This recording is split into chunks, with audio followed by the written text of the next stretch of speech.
Hello, hello, you guys, and welcome, welcome, welcome to another story time brought to you by ABC Read and ABC Learn, in which we are here to help you develop and nurture that love of reading in every child as well as every adult. How are you doing out there today, evening, real late at night, early in the afternoon, early in the morning, rather, in the middle of the afternoon, wherever you are around the planet? I hope that you all are doing absolutely amazing.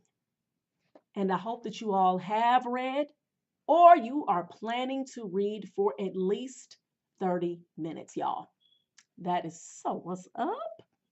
Now, before we get started, I just wanted to share with you guys really quickly about a couple of ways in which your memory can get better. All right.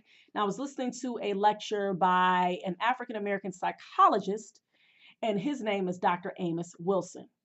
Now, he is dead now, he's passed and gone, but he left a wealth of knowledge. So, he left a lot of knowledge for us to be able to use. All right. And so, he talked about how ways in which a lot of times our children, as well as us as adults, tend to forget things, and how these are two ways in which we can help better our memories.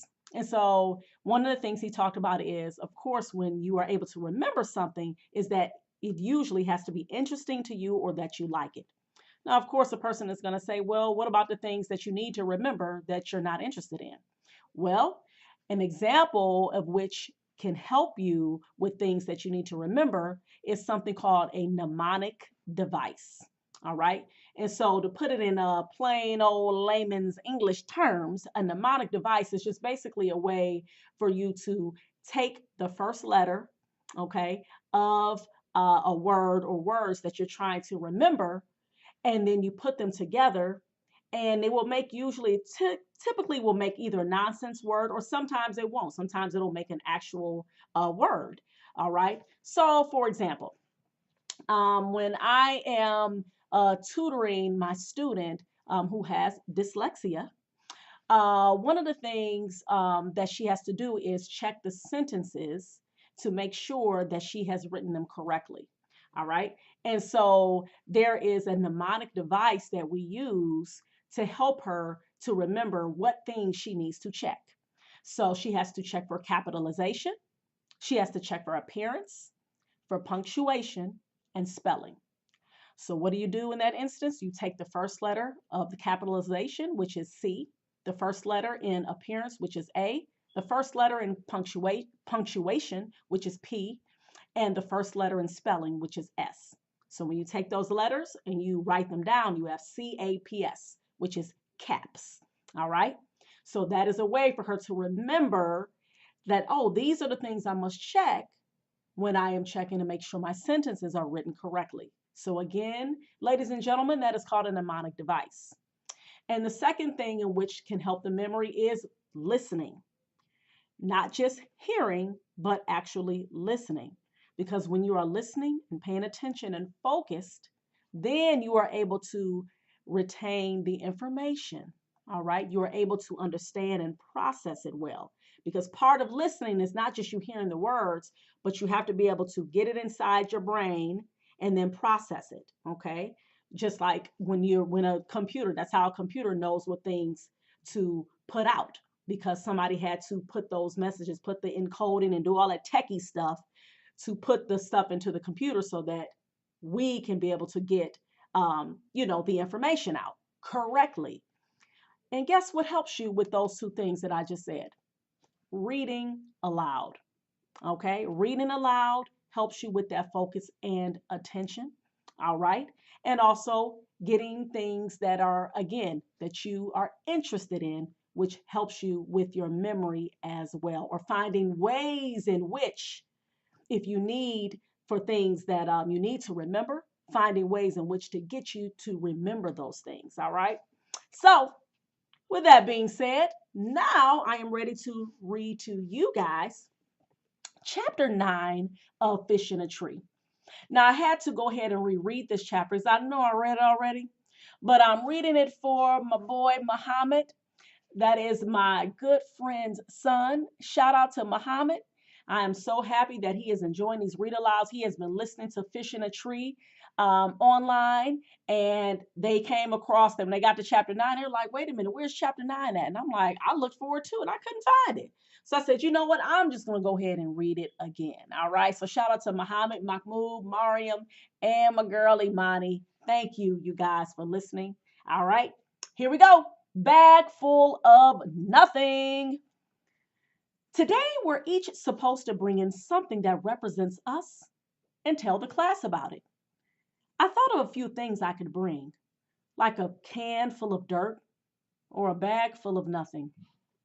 Mr. Daniels asks for volunteers to go first. Shock of the century when Shay raises her hand. She gets up there with a picture of her horse, Diamond. She goes on about how she loves him and goes riding several times a week, but how it's a lot of work to take care of him. She shows us her riding helmet and fancy riding jacket, too. I guess there really isn't anything that she doesn't have.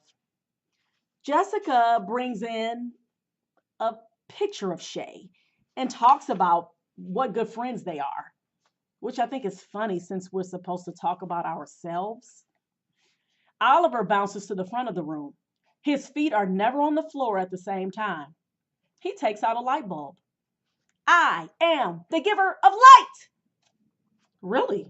Mr. Daniels asks. Well, my dad is. He sells lamps. And when I grow up, I'm going to be a salesman too. I'm going to sell hangers. Hangers? Mr. Daniels asks. Yeah, because I was thinking that it should be something that everyone has. Because you'd want to sell stuff that most people need. Because if you sold stuff that nobody wanted, then you wouldn't sell anything, right? And everybody needs hangers. Mr. Daniels smiles and puts his hand on Oliver's shoulder. Oliver, you are one clever boy. You know that? I haven't been in this school that long, but I'm going to guess that Oliver hasn't heard that said much. He falls into his chair, which tips back, but he grabs his desk, rights himself, and cheers for his own victory. Albert gets up next. As always, he wears the shirt with Flint on it and his bruises. He reaches into a brown paper lunch bag and pulls out a jar of clear liquid. He clears his throat. This is a mixture of 2 parts hydrogen and 1 part oxygen molecules. Will it explode? Yells Oliver. Albert does not answer. Instead, he unscrews the metal lid and drinks whatever it is. I'm silently freaked out. But Oliver goes nuts. He drank it. Did you see that? He drank molecules. Gross. It is merely water, Albert reports. While Mr. Daniels speaks to Albert, Shay whispers to Jessica, Water? Really? That's all he's got? Shay has gotten even better at being mean. Ever since Mr. Daniels kept her in for recess for making fun of Oliver, she saves her comments for when Mr. Daniels is busy or talking to someone else. This water was taken from a giant underground lake that goes on for miles and miles, Albert announces. It's the same water that the dinosaurs walked through 100 million years ago and the cavemen drank. It's the same water that polar bears swam in just last year and medieval knights guzzled after battle. Oliver and most of the other boys stand trying to get a better look. That's cool, Albert, Max says. Where did you get it? Jessica and Shay smile and lean forward to look at Max. Shay calls out, Yeah, Albert, where did you get it? I got it from my kitchen faucet. Huh? The same water has been here and been reused since the earth began. It is important to me because as a scientist and historian, I know that we are but a blip on the earth's timeline, a grain of sand on an entire beach of time. Kids are starting to groan. Here goes the professor again, Max says. Yeah, such a show off. Jessica says, turning to Max. Now knock that off, Mr. Daniels says. I think Albert's idea is fascinating. How Earth has recycled its water over and over. Extraordinary, Albert. Next, he calls on Keisha. She carries a small box and holds it like whatever is inside will break easily. When she takes out a cupcake, the boys argue about who'll get to eat it. This is a cupcake that I made. It isn't from a box mix. It's homemade. And why is it important to you? Mr. Daniels asks. I like to bake. I told my mom I want to start a business when I get older. And she said there's no time like the present. So this is the first one I'll show to anyone outside my family. My God, Shay whispers. She acts like she's the first to make a cupcake.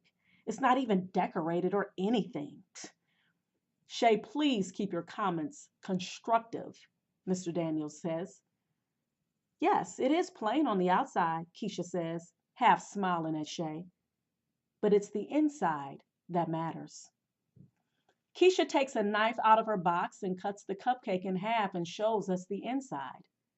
As you can see, it says yum on the inside. How did you do that? Suki asks, and I'm surprised to hear her talk. She hardly ever says anything. I've been experimenting with making letters out of different kinds of dough. I stand the letters up in the cupcake batter and carefully cover them with more batter. Do you lick the spoon when you're done? Oliver asks. I like to lick the spoon, but my mom says too much sugar isn't good for me. So she doesn't bake much because Oliver, Mr. Daniels says, pulling on his own ear. Oliver stops right away. Then Mr. Daniels looks up at the cupcake.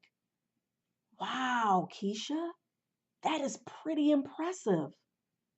I'm going to call my baking business Hidden Messages, the better way to send a note. That's fantastic, Keisha, Mr. Daniels says. The possibilities are infinite. Albert raises his hand and Mr. Daniels points to him. The possibilities are not, in fact, infinite, as she would eventually run out of appropriate letter combinations and the number of letters to be used in each cake would be limited as well. Also, you imply that the possibilities are all positive when it is probable that the possibilities would be equal in positive and negative outcomes.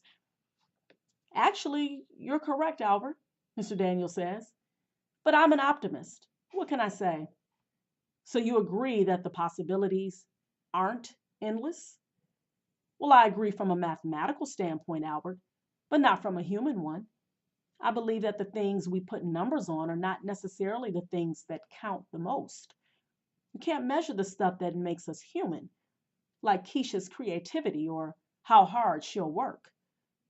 Mr. Daniels shrugs. Just my opinion. Well, it seems that the part that can be measured is most important, Albert says, because that's what can be proven. Well, my fine young fellow, I think we'll have to agree to disagree, Mr. Daniels says, walking by Albert and patting his shoulder. Then Mr. Daniels calls on Suki. She puts out tiny paper bags and begins to pass them out to everyone. I bring two foods to share. One is hon senbi, my grandfather's recipe. It's his favorite. Other is wasabi peas. They are maybe spicy. Food in America tastes. She turns to Mr. Daniels. What is correct word? All of a sudden, Max jumps up and runs to the sink, followed by Keisha and Jessica. Too hot, Max yells. The three push each other a bit, trying to scoop water into their mouths. Ah, yes, Suki continues. Bland is correct word. Food here is bland. She seems to think that the three kids at the sink are both funny and odd. I think how hard it would be to move to a different country and have to learn another language. I can't even handle one. Mr. Daniels laughs, holding the little bumpy, bright green pea between his fingers. They don't look that hot. Most people in the class are too chicken eating now, pushing it away. Suki looks a little hurt. Albert puts one in his mouth. He eats it but looks like he's in pain. His eyes even water. He says with a gasp, I like it, Suki. Thank you. That Albert is nice. Oliver pops his in his mouth, but has no reaction. Oliver? Mr. Daniels asks. You don't think it's hot? Nah, I'm the only one in my family that can finish a fireball without taking it out of my mouth. My mother says I must have no taste buds at all. And my dad says, Mr. Daniels pulls on his earlobe again and says, Thanks, Oliver. Oliver's mouth is open, ready to keep going. But he says, Thanks, Mr. Daniels. Do they have some signal or something? Suki continues, These foods mean much to me because I share them with grandfather. Many things about Japan I miss, but grandfather I most miss. Also, I miss wood carving with him. He make me wooden blocks and I carve gift for him and send. So that's why she has those blocks. I eat these foods because they remind me of Japan and my grandfather. I feel sad for her. What are the crackers made of? Asks Albert. Suki turns to him. They're made of shrimp and fish bones. It isn't just Oliver who goes wild over that one. Most everyone says, Yuck! And Suki looks up at Mr. Daniels, who turns to the class. Now, quiet down. Shrimp and fish bones? Shay asks. We prefer lobster in our family. Albert raises his hand. I would just like to point out that lobster is a very expensive meal now. But in the olden days, it was served only to peasants and slaves who revolted and demanded that they only be served lobster twice a week. And, he swallows, I think fish bones would have had some excellent nutritional properties.